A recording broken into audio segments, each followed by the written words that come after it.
अभी हम 4 बातें पढ़ेंगे, जितना खींच सके खींच देंगे, देखते रहना। सॉलिड की वजह से प्रेशर कितना था, फोर्स अपॉन में एरिया, सबने पढ़ा था इसको? हाँ है ना, तो बोलो। लिक्विड की वजह से जो प्रेशर था वो क्या, रो जी एच पढ़ा था हमने। और लास्ट क्लास में आपको बताया था गैस का जो प्रेशर निकलता है वो कितना निकलता है, 1/v रो जी स्क्वायर, ये निकलता है। अब इसी का डेरिवेशन करना है आपको, क्या करना है? डेरिवेशन में कुछ भी नहीं, डेरिवेशन में कुछ भी नहीं। देखते रहना। हम कहते हैं क्या है, कुछ भी नहीं। हमने एक वॉल्यूम मान लिया, क्या मान लिया नीता? वॉल्यूम। कंटेनर मान लिया जिसका वॉल्यूम कितना है, v वॉल्यूम है। कितना वॉल्यूम है? v वॉल्यूम का कंटेनर हमने मान लिया। इसमें हमने क्या भर दिया, गैस भर दिया। क्या भर दिया? गैस। अब गैस क्या करेगा, प्रेशर लगाएगा दीवार पर। सही बात है, सिंपल सी बात है ना। तो सिंपल मैं बताता हूं, रुको होता क्या है। जो गैस के मॉलिक्यूल्स कौन होते हैं, सीधे गैस के जो मॉलिक्यूल्स होते हैं वो क्या करते हैं, दीवारों से यानी तो आपस में, पता है ना सबको, गैस क्या क्या करते हैं, रैंडम मोशन में होते हैं, जिधर मर्जी जहां मर्जी घूम रहे होते हैं। तो जब गैस एक दूसरे जहां मर्जी घूम रहे होंगे तो या तो किसी मॉलिक्यूल से टकरा रहे होंगे या फिर दीवारों से जाके, अच्छा दीवारों पे टकराएंगे तो प्रेशर तो लगाएंगे ना, तो उसी प्रेशर को निकालना होगा। उसी प्रेशर को कितना लगाएंगे प्रेशर, देखो प्रेशर निकालने के लिए हम इनका करते कितना है, अर्ज करते कितना है, 4 काम। कितने काम? 4 काम। सबसे पहला काम क्या करो, आप वेलोसिटी को पकड़ा करो। किसको पकड़ा करो? वेलोसिटी। जहां आपने वेलोसिटी पकड़ी, वेलोसिटी की मदद से आपको निकालना होता है मोमेंटम। कौन सा मोमेंटम? Linear momentum. वो मोमेंटम के बारे में सुना? मोमेंटम 2 टाइप का होता है, लीनियर मोमेंटम, एंगुलर मोमेंटम, सुना है ना? तो बस वही, वेलोसिटी की मदद से आप क्या निकालोगे, मोमेंटम, और मोमेंटम की मदद से क्या निकालोगे, फोर्स। क्या किसी को Newton second law of motion याद है? यस। कोई स्टेटमेंट दे सकता है? Force is directly proportional. Force is directly proportional to, सही है। आगे एरिया। बस हाँ भैया, momentum, sorry force is directly proportional to angular momentum. गलत।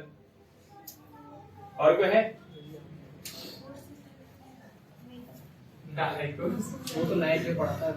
50% फिजिक्स न्यूटन से आप सॉल्व कर देते, और में न्यूटन का सेकंड लॉ याद नहीं है किसी को। अरे भाई चलो बताऊंगा अभी, चलो सुन ही लो। न्यूटन का सेकंड लॉ का अगर कोई स्टेटमेंट पूछे तो आप ये बोलोगे कि जो अप्लाइड फोर्स होता है वो डायरेक्टली प्रोपोर्शनल होता है rate of change of linear momentum, यानी कि delta p by delta t directly proportional था। इसी से आप फाइनल स्टेटमेंट फॉर्मूला निकालते हो, F = ma। ये फाइनल फॉर्मूला है, इससे डिफाइन करने में चले जाना। डेफिनेशन कहां से देना पड़ता है हमें, यहां से, कि applied force is directly proportional to rate of change of, rate मतलब पता था ना, रेट मतलब किससे डिवाइड करते हैं, टाइम से। किसको? चेंज इन लीनियर मोमेंटम को। तो rate of change of linear momentum पढ़ेंगे इसको क्या पढ़ेंगे, rate of change of linear momentum is directly proportional to force. ये किसने बोला था? न्यूटन के सेकंड लॉ। जैसे आप क्या करते हो, सबसे पहले साइड क्या करते हैं, वेलोसिटी पकड़ते हैं। क्या पकड़ते हैं? चारों वेलोसिटी से क्या निकालते हैं, मोमेंटम। और मोमेंटम की मदद से क्या निकालते हैं, फोर्स। फोर्स की मदद से जाके निकालेंगे चौथा काम, pressure. Pressure is equal to force upon में एरिया, सबको पता है।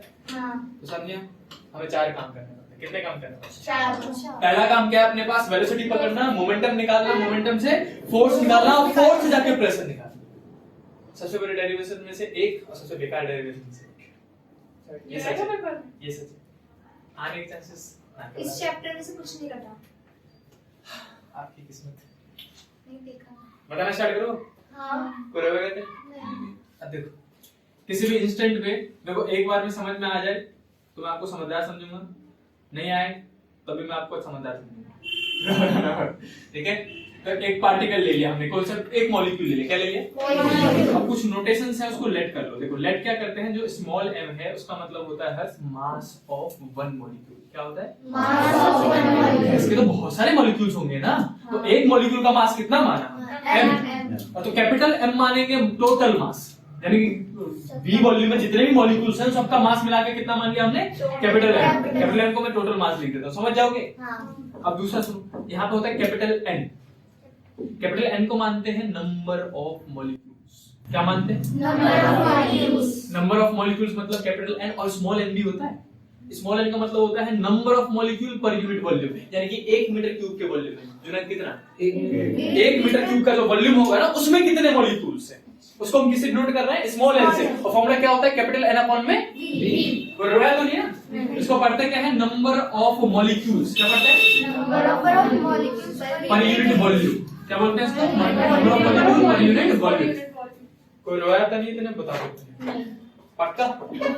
इसके बाद डेरिवेशन स्टार्ट होगा साइल, इसके बाद डेरिवेशन, इसके बाद होगा स्टार्ट। हाँ हाँ ये तो अच्छा हो गया, शाबाश। ये वाला फाइनल फॉर्मूला डिराइव करना है। ये तो ट्रेलर था। अभी 2 घंटे की मूवी बची हुई है, देखते रहो। सुनो, अब हमने एक मॉलिक्यूल पकड़ा। क्या पकड़ा? मॉलिक्यूल। बाद में रटवा दूंगा, चिंता मत करो, बस पहली बार समझते रहना।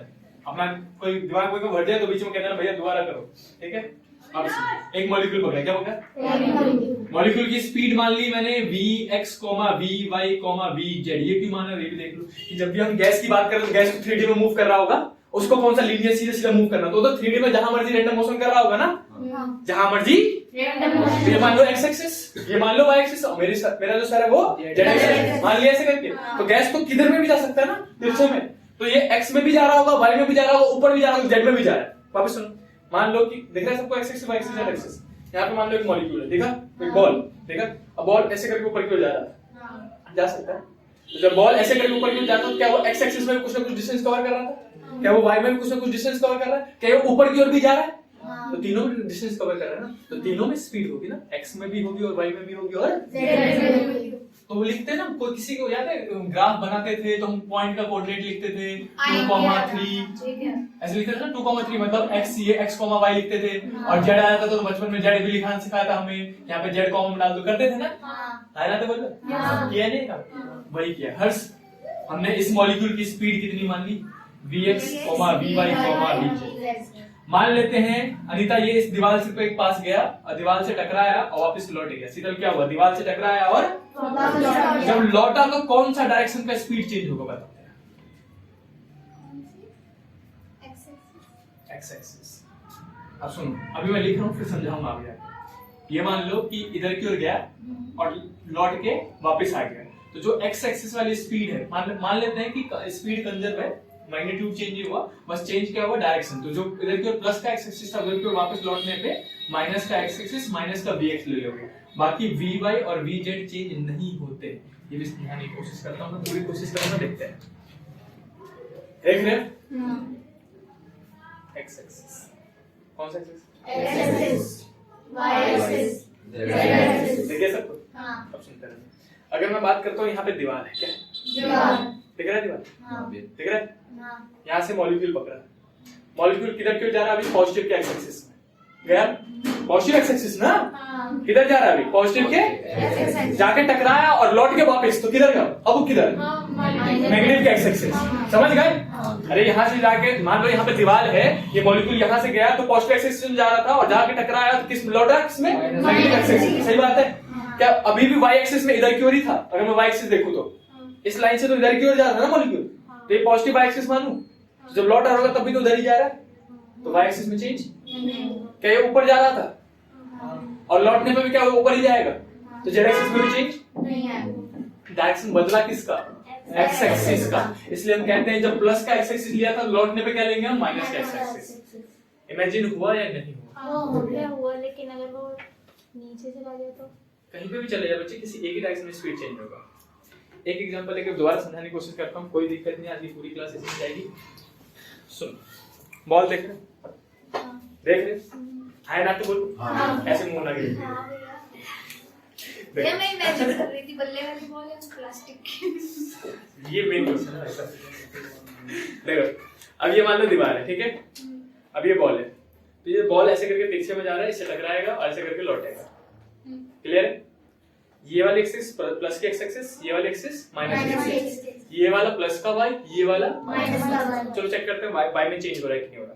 ये एक्स एक्सिस में प्लस का एक्सिस, प्लस का एक्सिस, प्लस का एक्सिस टकराया, माइनस का एक्स एक्सिस। सही है? प्लस का एक्स एक्सिस वाई में चेक करते हैं, ये प्लस का वाई था, ये माइनस का वाई था। क्या ये प्लस का वाई में है?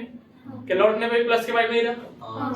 इधर तो ना है, पीछे तो ना है, कहां जा रहा था? आगे ही ना, तो प्लस के वाई में ही रहा। ये माइनस का वाई कब होता है? जब यहाँ टकरा के इधर आ जाता। भैया आप टेढ़ा क्यों फेंक रहे हो? सीधा क्यों 3D में फेंक रहे हैं ना, तीनों डायरेक्शन चाहिए मुझे, एक्स वाई जेड तीनों चाहिए, इसलिए हम तिरछे में फेंकते हैं।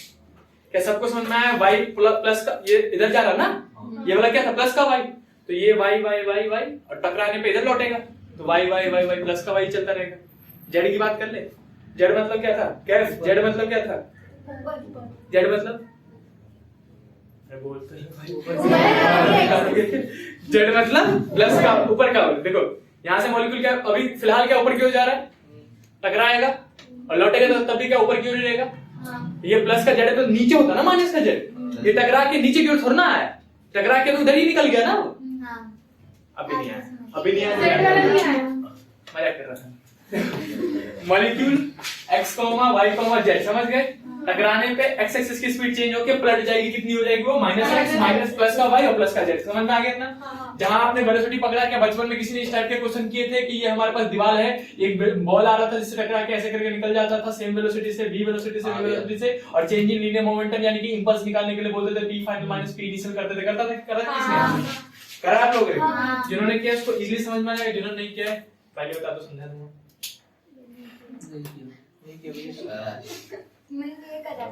मेजोरिटी कर रखा है तो बाकी लोग ध्यान से देखिए, समझ में आएगा आपको। देखो अब हम करेंगे क्या, देखो हमको फोर्स निकालना था, क्या निकालना था? फोर्स के लिए तो डेल्टा पी यानी कि चेंज इन लीनियर मोमेंटम चाहिए। क्या चाहिए? मोहिनी चेंज इन लीनियर मोमेंटम कैसे निकालेंगे? Final linear momentum minus initial linear momentum, P final minus P initial. अर्थ देखो फाइनल किसको मानोगे? इधर वाले को। ये वाला का कौन सा हो जाएगा? फाइनल। और ये वाला कौन सा हो जाएगा? इनिशियल। लीनियर मोमेंटम का फॉर्मूला क्या होता है? मास इनटू में वेलोसिटी। मास इनटू में वेलोसिटी किसका फॉर्मूला होता है? लीनियर मोमेंटम का। तो हम बोलेंगे भैया फाइनल लीनियर मोमेंटम चाहिए तो एक मॉलिक्यूल का मास, ये तो एक ही मॉलिक्यूल है ना, तो एक मॉलिक्यूल का मास हमने क्या माना था? m माना था। तो फाइनल के लिए मास m और फाइनल वेलोसिटी देखो y और z में तो चेंज हुआ नहीं तो इसको लेंगे नहीं क्योंकि इसमें मोमेंटम चेंज होगा ही नहीं। चेंज किस में होगा? x वाले, सिर्फ x एक्सिस को पकड़ना है। तो फाइनल वेलोसिटी कितना है? माइनस का vx, तो माइनस आगे लिखेंगे और vx यहां लिख देंगे। ये हो गया final linear momentum. Mass into में फाइनल वेलोसिटी, मास इनटू में final velocity equal to final linear momentum. फिर करेंगे माइनस इनिशियल लीनियर मोमेंटम मतलब क्या? ये वाला ना। अब मास कितना है? m का m, लेकिन इनिशियल वेलोसिटी कितना था? प्लस का vx, तो प्लस का vx लिख दिया। क्या ये माइनस माइनस इनडायरेक्टली ऐड हो जाएंगे? जो डेल्टा p आएगा क्या वो माइनस का 2mvx आ जाएगा? हां ना? तो बोलो हां। ठीक है, जैसे ही डेल्टा p यानी कि चेंज इन लीनियर मोमेंटम निकला, हम पहुंचेंगे कहां पे? न्यूटन के सेकंड लॉ पे। कहां पहुंचेंगे? न्यूटन के सेकंड लॉ। हम बोलेंगे ये हमारा दूसरा काम हो गया भैया। सबसे पहले हमको क्या पकड़ना था? वेलोसिटी पकड़ना था। दूसरा काम क्या पकड़ना था? अर्थ चेंज इन लीनियर मोमेंटम। तीसरा हमको क्या करना है? फोर्स निकालना है according to Newton second law. ठीक, न्यूटन्स सेकंड लॉ। तो चिंता मत करो, एक बार में जल्दी जल्दी खत्म करूंगा, फिर 2 से 3 बार बताऊंगा, अपने आप रट जाएगा। पहली बार में जितना हो सके आप समझने की कोशिश करो, ठीक? पक्का? अकॉर्डिंग टू अभी बताया था मैंने, न्यूटन का सेकंड लॉ ने क्या कहा था? Directly proportional to rate of change of linear momentum कहा था उन्होंने। तो F is directly proportional to delta P by delta T, यही कहा था। अच्छा डायरेक्टली प्रोपोर्शनल हटा के क्या लगाते हैं? इक्वल टू साथ क्या आता है? Sine constant. कांस्टेंट कितना? K अपॉन में dp का dt। समझ गए ना? दिव्यांशु यहाँ पे न्यूटन साहब ने K कितना माना था? 1 माना था। तो हमको नकारे हम बोलेंगे आपने माना था तो dp बाय dt हो जाएगा। सही बात है। अब देखो ये मत बोलना कि ये वाला डेल्टा P और ये वाला डेल्टा P अलग होता है, ऐसा मत बोलना, ठीक? दोनों मतलब क्या था? Change in delta P। तो मैंने यहाँ पे d वाला डेल्टा P लिख दिया था इसलिए बता रहा हूँ। अब वापस आना जरा, फोर्स निकालना। Delta P -2mvx from equation 1। क्या डेल्टा P की जगह में ये पूरा पट कर दोगे? -2mvx अपॉन में dt। डेल्टा t है तो t फाइनल माइनस इनिशियल होगा। अभी नहीं करेंगे, रहने देते हैं। समझ गए? हां। This is the force applied by one molecule. This is the force applied by one molecule. समझ में आया ना? हां। लेकिन दिक्कत सबसे बड़ी तो यही थी, हम मैथ में बड़े जोश में चल रहे थे। चलो इतना कॉन्सेप्ट समझा, हमने बोला कि एक मॉलिक्यूल कितना फोर्स लगेगा ये हमने निकाल लिया। लेकिन दिक्कत ये है कि गैस के तो बहुत सारे मॉलिक्यूल होते हैं, इसमें कितने सारे मॉलिक्यूल्स होंगे और फिर से कितने सारे मॉलिक्यूल एक साथ जाके दीवार पे मार रहे होंगे, सारे निकालने पड़ेंगे। लिखो इतना, अगर मैं डायरेक्ट बिंदु कर देता हूं काम नहीं बनेगा। दीवार तोड़ क्या कह रहे हो? बदतमीज गैस ने पका कर दिया। डेरिवेशन को कहते क्या है? Pressure due to gas. Pressure due to gas.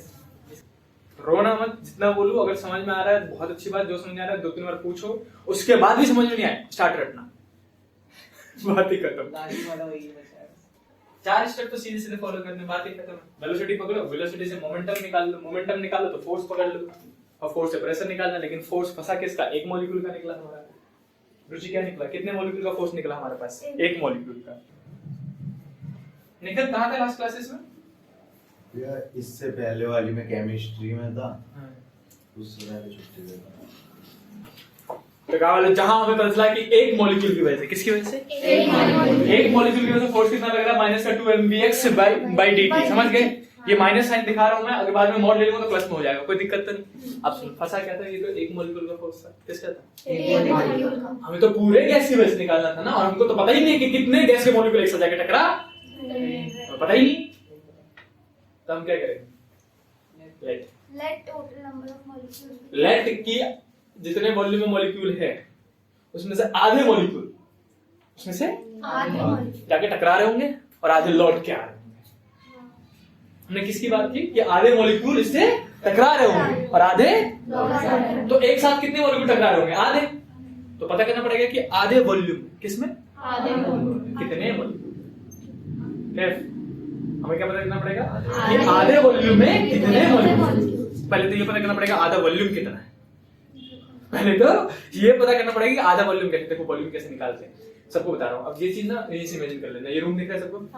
Room का ये वाला सरफेस दीवार दिख रहा है? इस दीवार का एरिया कितना मान लो? A। कितना मान लिया? जो बीच में लिखा हुआ दिख रहा है A, ठीक है ना? अब इस दीवार को पकड़ो और यहाँ तक पूरे में खींच दो, तो क्या पूरा वॉल्यूम कवर कर लेगा ये? तो एरिया इंटू में हाइट वॉल्यूम होता है। एरिया इंटू में वॉल्यूम होता है, सिंपल सी बात है। तो मुझे निकालना क्या है? ये वाला हाइट या फिर ये वाला डिस्टेंस है ना? तो बोलो। अरे इस दीवार को पकड़ के अगर मैं खींचना स्टार्ट कर दूं पूरे रूम तक यहाँ तक लेके आ जाओ तो पूरा वॉल्यूम कवर कर लिया ना इसने। और पूरा वॉल्यूम मतलब क्या? एरिया इंटू में ये वाला डिस्टेंस या फिर हाइट। तो ये वाला डिस्टेंस निकाल लूं, ये वाला डिस्टेंस निकाल लेंगे, फिर उसका आधा कर देंगे। समझ गए? अब ये वाला डिस्टेंस कैसे निकालेंगे? नहीं तो ये देखो, वो speed is equal to distance अपना टाइम पढ़ा था किसने? स्पीड इज इक्वल टू, ये कौन सा एक्सिस? X axis. कौन सा एक्सिस? तो जो एक मॉलिक्यूल मान लो, एक मॉलिक्यूल इस दीवार पे यहाँ पे है, और यहाँ से इसको चलाते चलाते चलाते चलाते कहाँ लेके जाएंगे? यहाँ तक लेके गए। अब बोलेंगे पता करो डिस्टेंस कितना है। क्या पता करेंगे? डिस्टेंस कितना है? मान लेते हैं लेट चल रहा है तो एक जो मॉलिक्यूल है वो यहाँ से यहाँ पहुंचने में कितना टाइम लगाएगा? dt time. कितना टाइम? dt। और उसकी स्पीड x एक्सिस में कितनी थी? vx। कितनी थी? vx। मैं फिर से एक छोटा सा डायग्राम बना के समझाने की कोशिश करता हूँ। तो दो तीन तरीके से समझाया जा सकता है। ये तरीका बच्चों को जल्दी समझ में आता है इसलिए समझा रहा हूँ। हमने एक मॉलिक्यूल इस दीवार पे माना था, हमने क्या बोला था कि यहाँ से सीधे सीधे जाकर डिस्टेंस निकालना था, स्पीड कितना था इसका vx था, और यहाँ से आने का टाइम कितना माना था हमने? dt टाइम माना था। हमको निकालना क्या था? यहाँ से यहाँ तक का डिस्टेंस ना, ताकि हम इस वाले एरिया को मल्टीप्लाई कर दे किससे? इस वाले डिस्टेंस से, ताकि क्या निकल जाए? वॉल्यूम। एरिया इंटू में डिस्टेंस क्या हो जाएगा? वॉल्यूम। समझ गए सब? पक्का? फिर आधा वॉल्यूम चाहिए, उसको आधा कर देंगे। अभी वो डिस्टेंस निकालना था। डिस्टेंस कहाँ से निकालते हैं हम? हर स्पीड से। स्पीड का फॉर्मूला बचपन से पढ़ते आ रहे हैं, डिस्टेंस अपॉन में टाइम पढ़ा था हमने, है ना? तो बोलो speed is equal to morning distance upon time. तो डिस्टेंस निकालना है, तो ये इधर डिवाइड में जाएगा मल्टीप्लाई, तो डिस्टेंस इज इक्वल टू हिमांशी हो जाएगा स्पीड इनटू में टाइम हो जाएगा। सही बात है सीधे?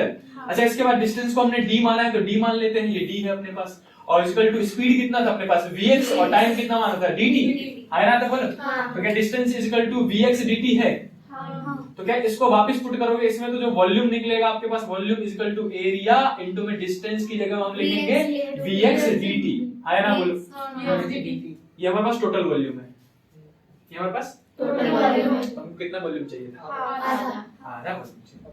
तो जो वॉल्यूम रिक्वायर्ड है हमें वो कितना था? v/2। इसको हम कितना मानेंगे? Half of a।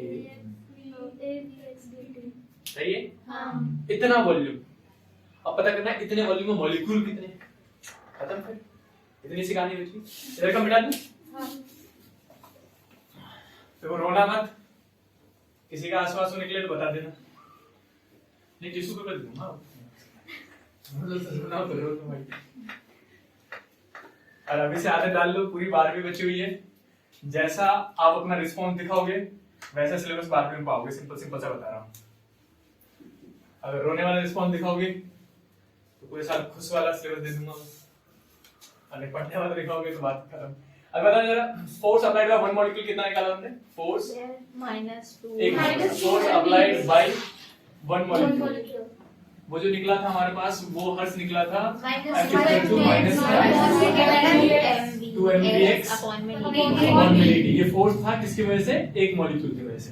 अब हमने बोला साहिल हमारे पास वॉल्यूम कितना है? हाफ a vx dt है। किसी को वो टर्म याद है? स्मॉल एन हमने माना था number of molecule per unit volume. उसका मतलब क्या था कि 1 मीटर क्यूब के वॉल्यूम में, किसमें? 1 मीटर क्यूब के वॉल्यूम क्यूब के वॉल्यूम में कितने मॉलिक्यूल्स थे, है ना? कितने मॉलिक्यूल्स थे? रुको लिखने दो। अगर मैं कहूं एक मीटर क्यूब में n थे, कितने थे? वापस सुनो, 1 मीटर क्यूब में कितने थे रिमी?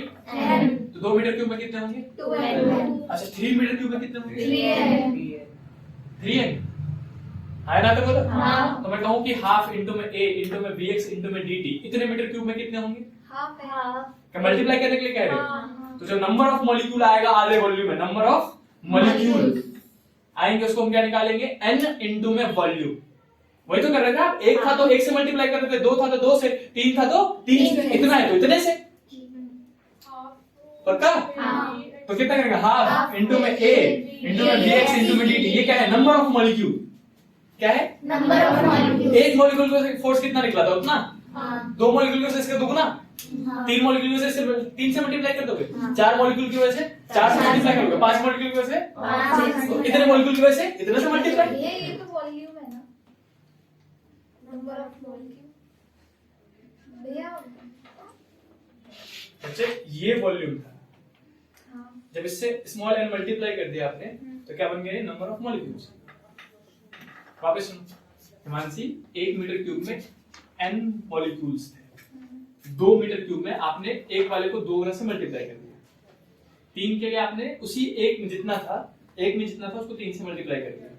वैसे मुझे इतने वॉल्यूम तो निकाला ना हमने, तो इतने वॉल्यूम में कितने होंगे उसके लिए हम क्या करते हैं? एक में जितना था उसको मल्टीप्लाई कर देते हैं वॉल्यूम से।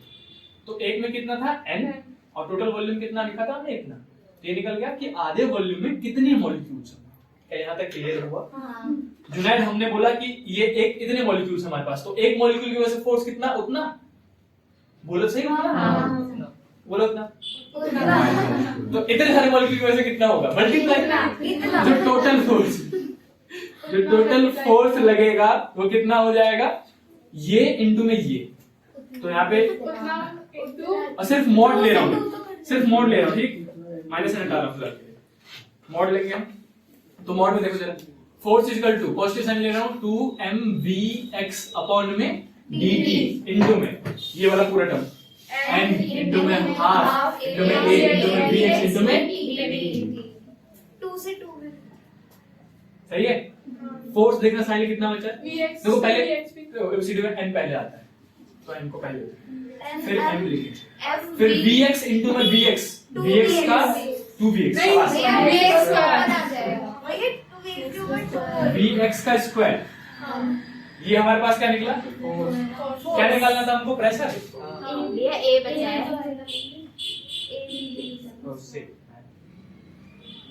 a भी vx का स्क्वायर। सही है? हमें निकालना क्या था? प्रेशर। चौथा स्टेप याद है? प्रेशर इक्वल टू बचपन से कह रहे थे फोर्स अपॉन में एरिया कह रहे थे। तो प्रेशर इक्वल टू फोर्स कितना है? nma vx का स्क्वायर। ये निकला था हमारे पास फोर्स, अपॉन में एरिया करेंगे, एरिया से एरिया गया, प्रेशर इक्वल टू कितना निकला? nm vx का स्क्वायर। खत्म। ठीक है, हमारे पास फाइनल फॉर्मूला लिख रहे हैं। सही, मैंने एक बार और बता रहा हूं कैसे। ये छोड़ो नहीं आता। लिखो इतना, इससे इंटरेस्टिंग तरीके से कर सकता हूं मैं। भैया 4 स्टेप तो हो गए हैं, और भी है। फाइनल फॉर्मूला मैच करना, बस रिप्लेस करना है। nm को रिप्लेस करके रो लाना है और vx को रिप्लेस करके v/3 लाना है। अगर आपने इन सब चीज को रिवीजन नहीं किया तो आप कालिदास बोल लो नहीं है। जो एक बार पढ़ लिया हुआ वो हमेशा के लिए याद तो रहेगा नहीं। तो अगर आपने इनको रिवीजन नहीं किया तो जाओगे भूल, और भूल गए तो कॉपी और पेन दोनों बर्बाद कर रहे हो, क्योंकि इनको पलट के देखोगे नहीं आप लोग। चलो कालिदास नहीं तो रोबोट वाला चिट्ठी थोड़ी ना हो, एक बार ऐसे स्कैन खत्म मत। वो स्पीकर याद है किसी को? गैरी, क्या नाम है उस पूरे बंदे का? जो गैरी के नाम आगे क्या था? उसका सरनेम भूल गया। इस बंदे को देखा ही होगा, ये थोड़ा सा पास कर। ठीक है? मैंने कुछ देखा। नहीं देखा? भैया आप कहानी बताओ। आप संदेश महेश्वरी के अलावा किसी को जानते तो समझ में आएगा। किसको भैया? संदीप महेश्वरी। हाँ भैया। तो वैसे ये यूएसए यूएसए के है ना, मतलब मोटिवेशन स्पीकर। हाँ, गैरी वेनरचक नाम है इनका। और इनका एक कथन ये भी है कि एजुकेशन सिस्टम खराब है। खराब इसलिए है कि वो एक एग्जांपल देते हैं।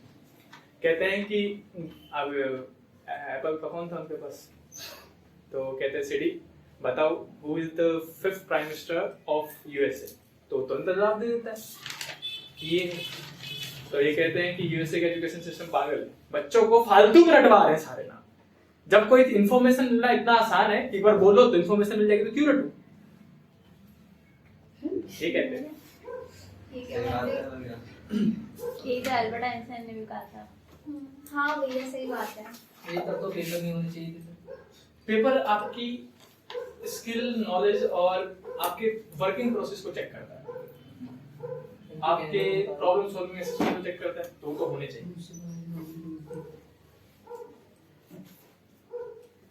भैया मैथ समझ आती है। इसके हिसाब से तो अगर आप मेरे साथ हो तो इसके साथ तो सिर्फ बायोलॉजी ही होनी चाहिए।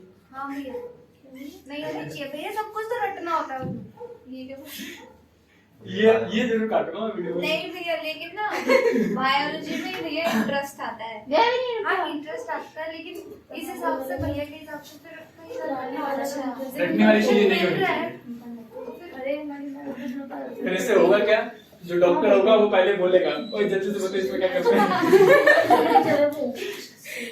फिर तो हर गलत से कबूलात की बात पता नहीं कि ऑपरेशन होने में फिर 3 दिन लगेंगे, तो पेशेंट ने पढ़ लिया। सर्वे में क्या है? कोई नहीं चिंता मत करो, ये चीज इनमें से आगे समझ में नहीं आएगी। ये आता ही है भैया, आता ही है। उसका मोड़ा यूज कर रहा था यार मैं। तुझे आ रहा समझ में? हाँ बच्चे फोर्स तो वहाँ पे माइनस का था, प्लस का। मोड कर दिया ना। चलो आप माइनस कर ले लो, मॉड हटा दो, माइनस से ले सकते हो।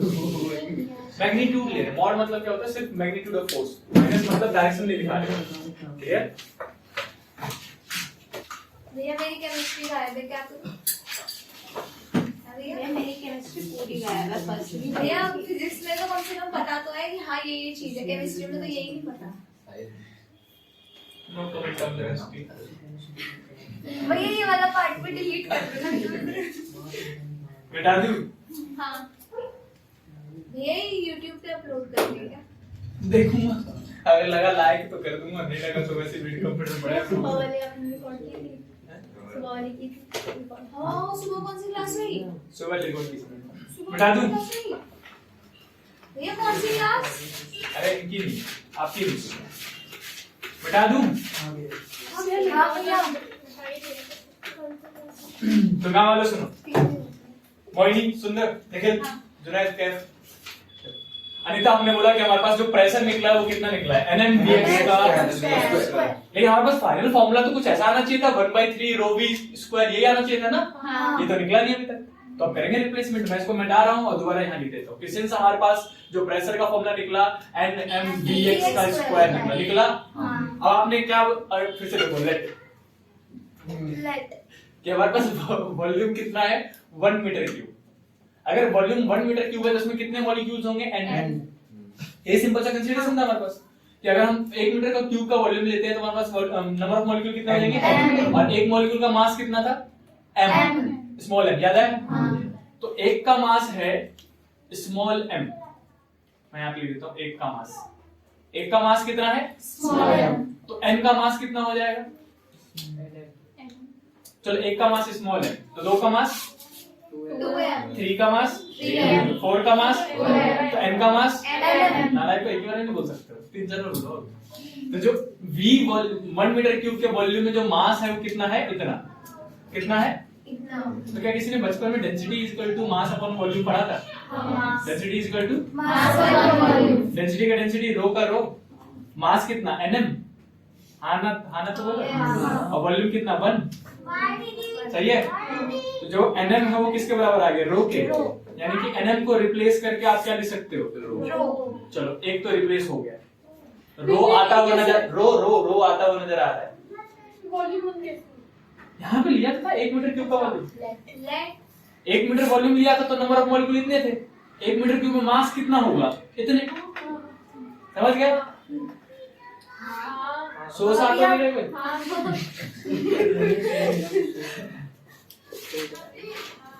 सुनो, एक रिप्लेसमेंट तो हो गया, बचा किसका रिप्लेसमेंट? Vx। अब देखो एक मॉलिक्यूल की बात करते हैं वापस से। एक मॉलिक्यूल का स्पीड क्या था? Vx, Vy, Vz, यही था। अच्छा, बचपन में किसी ने ऐसा कुछ किया था? अगर कोई वेक्टर है 2, 3, 4, याद है? तो उसका अगर मैं कहूँ a का मॉड निकालो, कैसे निकालते थे? पहले तो इसी को लिख सकते हैं 2i कैप प्लस में 3j कैप प्लस में 4k कैप, ऐसे करके लिख सकते हैं। और इसका करते क्या था? अंडर रूट लगा के पहले का स्क्वायर, दूसरे का स्क्वायर, तीसरे का करते थे। तो यहाँ पे करते क्या? 4 प्लस में 9 प्लस में 16, ये हो जाएगा। सिमिलरली अगर ये v है और मैं पूछूं आपको v का मॉड निकाल के बताओ, v का मैग्नीट्यूड v निकाल के बताओ, तो कैसे निकालोगे? अंडर रूट vx का स्क्वायर प्लस में vy का स्क्वायर प्लस में vz का स्क्वायर। समझ गए इतना? लेकिन यहाँ पे भी फिर से एक कंसीडरेशन है कि मान लेते हैं कि जो vx है वो नियरली इक्वल टू vy है, is nearly equal to vz है। मैं सोच रहा हूँ साइड क्या बनेगा, ज्यादा नहीं हो रहा, इज नियरली इक्वल टू, मतलब तीनों बराबर है। समझ गए इतना? अगर तीनों बराबर है तो y की जगह भी x लिख सकता हूँ, z की जगह भी। तो जो v निकलेगा यानी कि मैग्नीट्यूड ऑफ वेलोसिटी, वो कितना निकलेगा? vx का स्क्वायर प्लस में vx का स्क्वायर प्लस में vx का स्क्वायर। तो ये 3vx का स्क्वायर है। अंडर रूट में 3vx का स्क्वायर, क्या रूट हटाएंगे तो स्क्वायर आ जाएगा। यहाँ पे 3vx बचेगा, यहाँ पे 3 हटाना है, vx का स्क्वायर निकाला, तो क्या v square by 3 equal to vx लिख सकता हूँ? हाँ ना? तो बोलो vx का स्क्वायर कितना बचेगा? v square by 3। अब इसको और इसको पुट कर दो इसमें। इसको इक्वेशन मान लेता हूँ 2, इसको इक्वेशन मान लेते हैं 3, इसको इक्वेशन मान लेते हैं 4। बाय पुटिंग खत्म हो गया बस। बाय इक्वेशन कौन कौन सा? 3 एंड 4 इन इक्वेशन 2।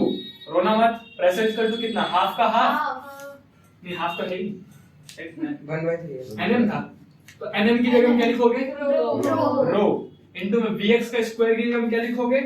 vx का स्क्वायर v स्क्वायर बाय 3। तो क्या इसको मैं 3 को आगे 1/3 लिख सकता हूँ और रो v स्क्वायर अलग से लिख सकता हूँ? क्या हमने फाइनल प्रेशर निकाल लिया? अब आ देखो,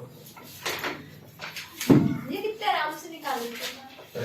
तो ये जो 3vx स्क्वायर है, ये रूट में इसकी स्क्वायर से रूट नहीं काट सकते थे?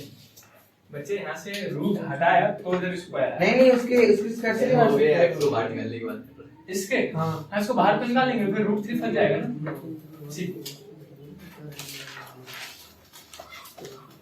सेकंड बुक के सबसे बेकार डेरिवेशन में से एक। नहीं भैया ठीक तो थी। आपने पढ़ लिया, ये अच्छी बात है। भैया आएगा नहीं ना ये? बिल्कुल नहीं। भैया गवर्नमेंट वाले जो दे देना उनको बोलना सर एक बार समझा दो बस मेरे को ये चीज।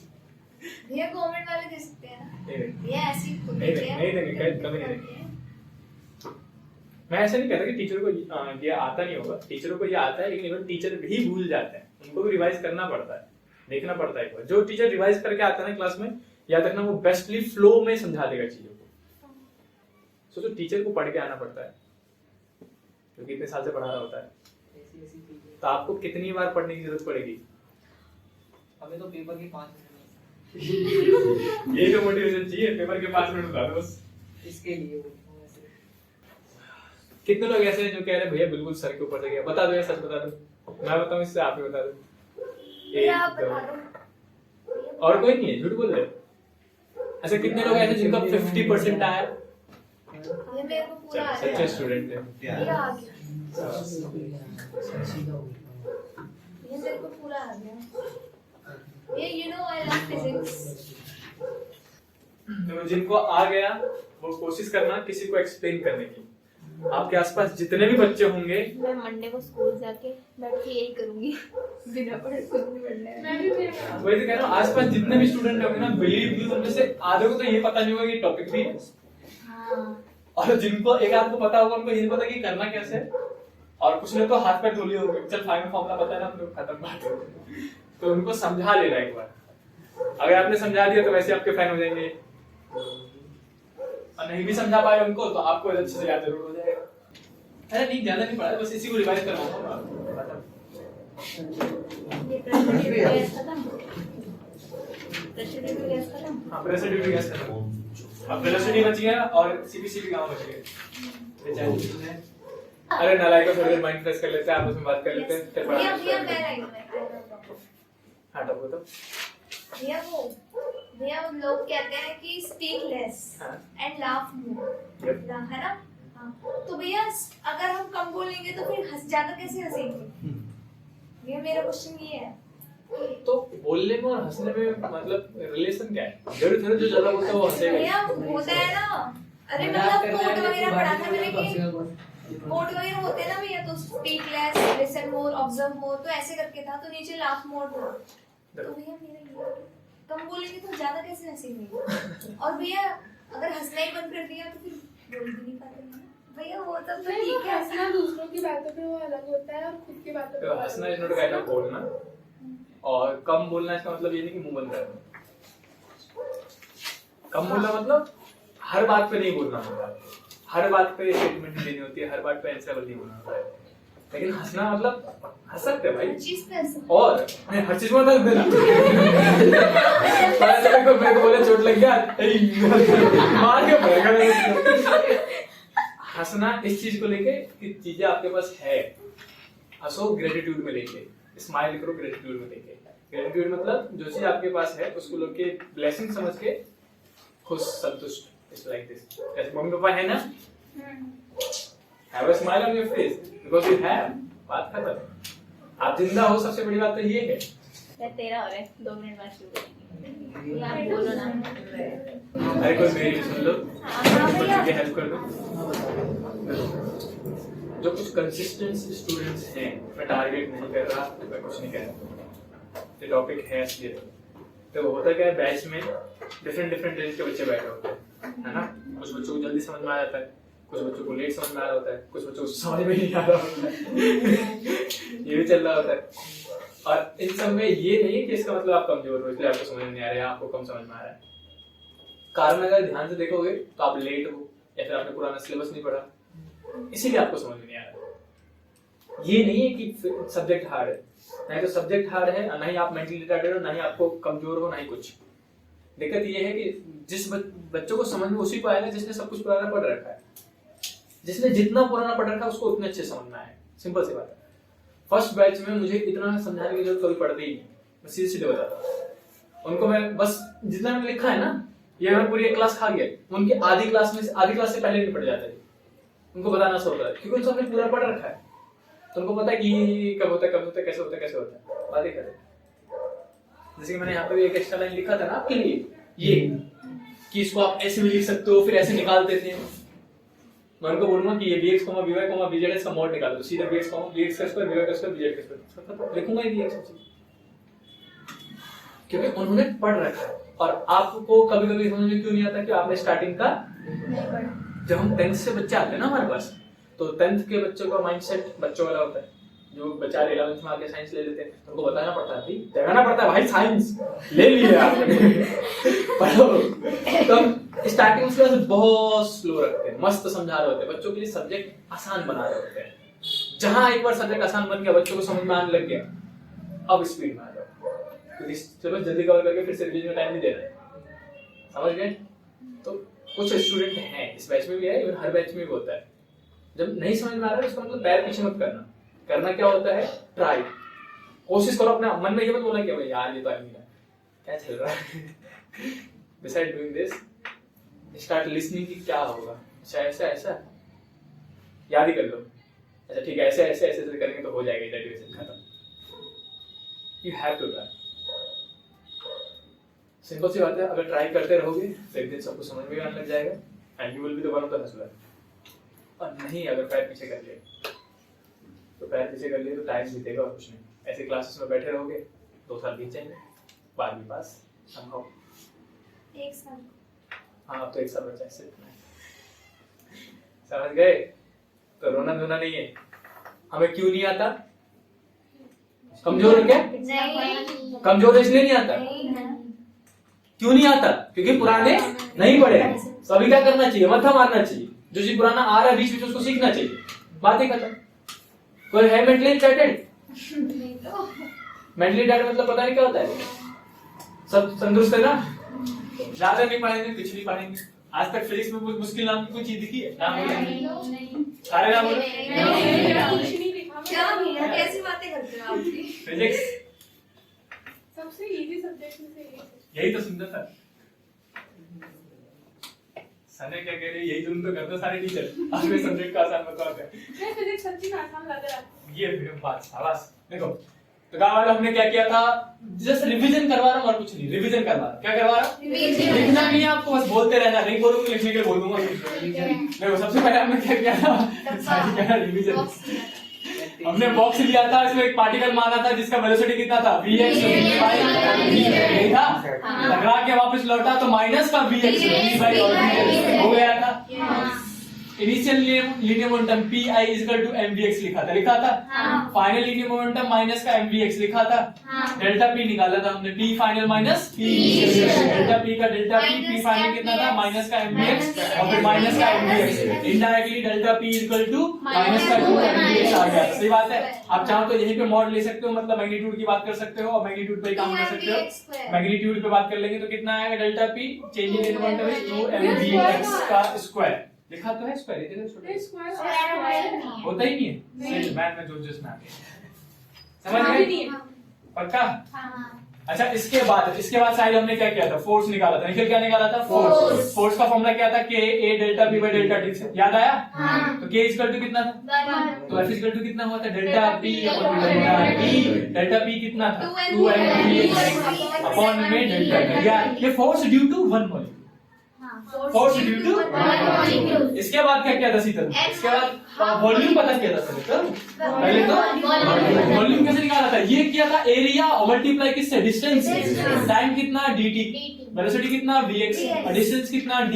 याद है? तो डिस्टेंस कितना निकलता था, vx into में dt। यही निकला था। अगर वॉल्यूम निकालूं तो एरिया इंटू में डिस्टेंस यानी कि vx dt। अगर आधा करूं इसका तो कितना, a हाफ a vx यही था।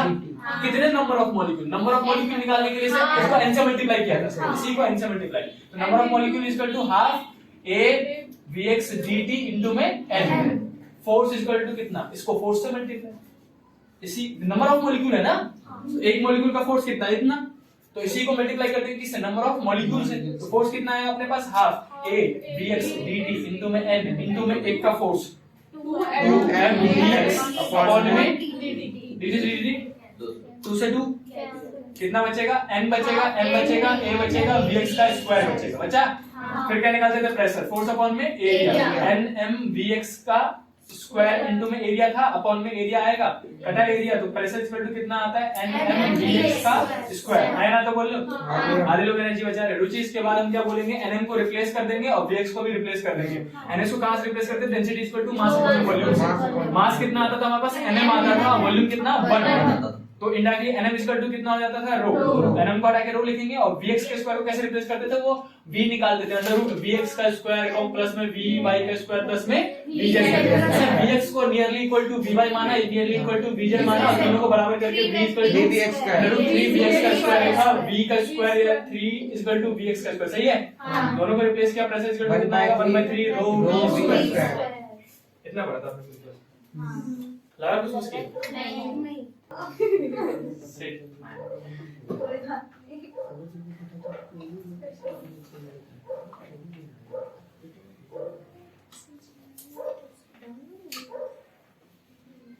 आप लोग को ऐसा नहीं लगता कि मैं आप लोग ज्यादा लिखता हूँ? हाँ भैया। आप एक बार कॉपी में लिखोगे इसलिए 3 बार मैं लिखता हूँ, गलत बात है यार। थोड़ा सा पढ़ा, बच्चा एक बार लिखता है। हाँ भैया। थोड़ा सा पढ़ा, हाँ चल रहा है सबके दिमाग? हाँ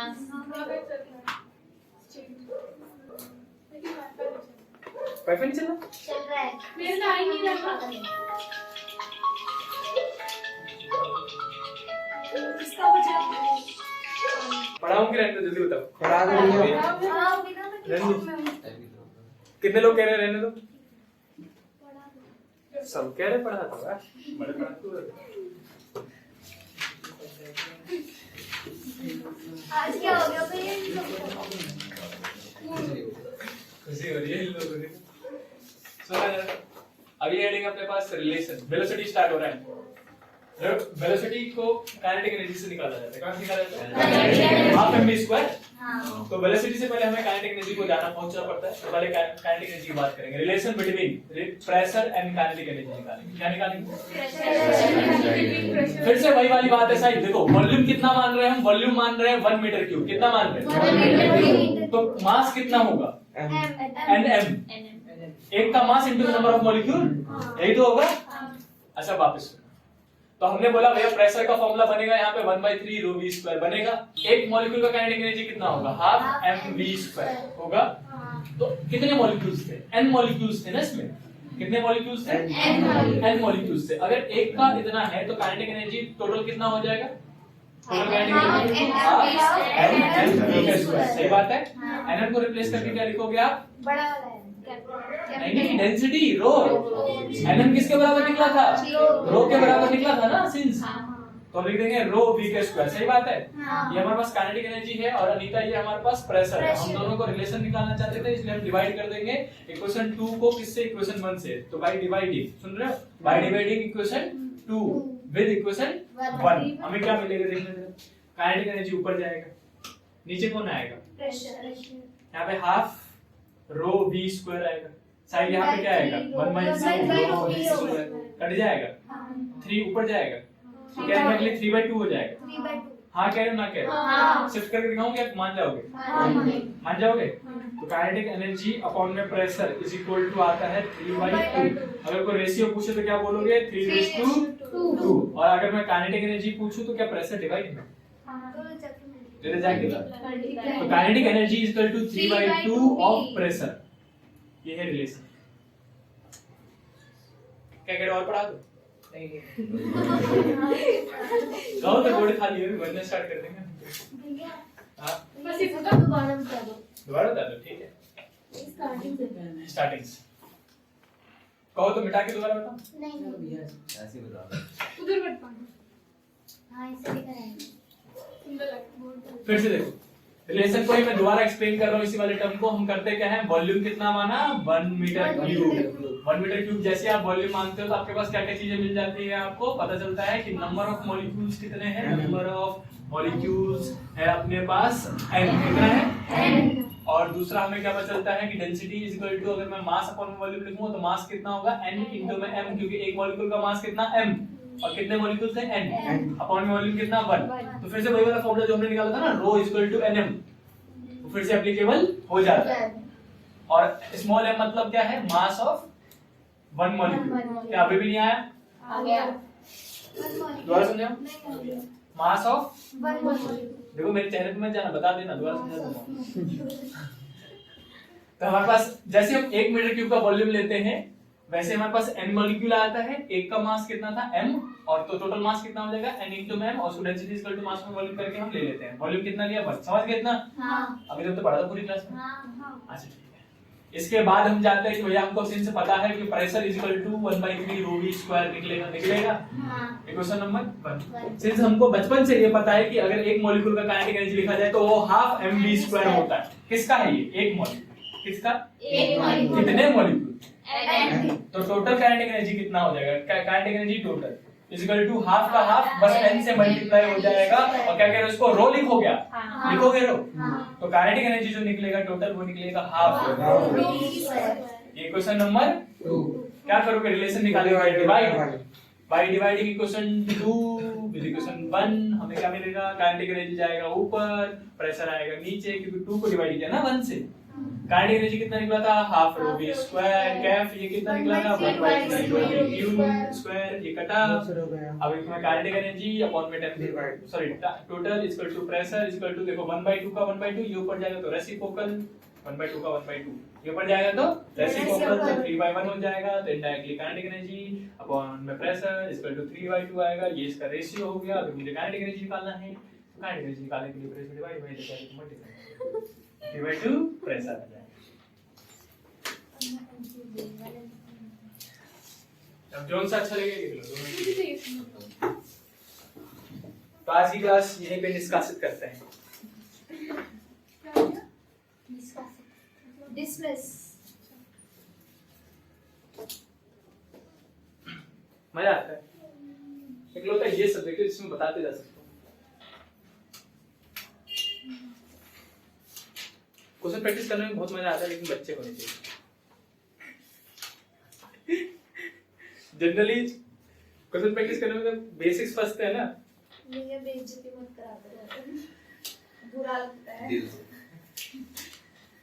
जब पढ़ने के लिए बोला था 9th 10th में, तब बुरा नहीं लग रहा था।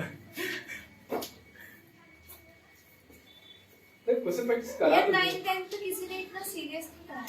मुझे 10th पढ़ा था। तो 11th में आके सीरियस क्यों हो गए? क्योंकि साइंस ले ली। वही तो गलती थी, इतना सीरियस होना ही नहीं चाहिए था।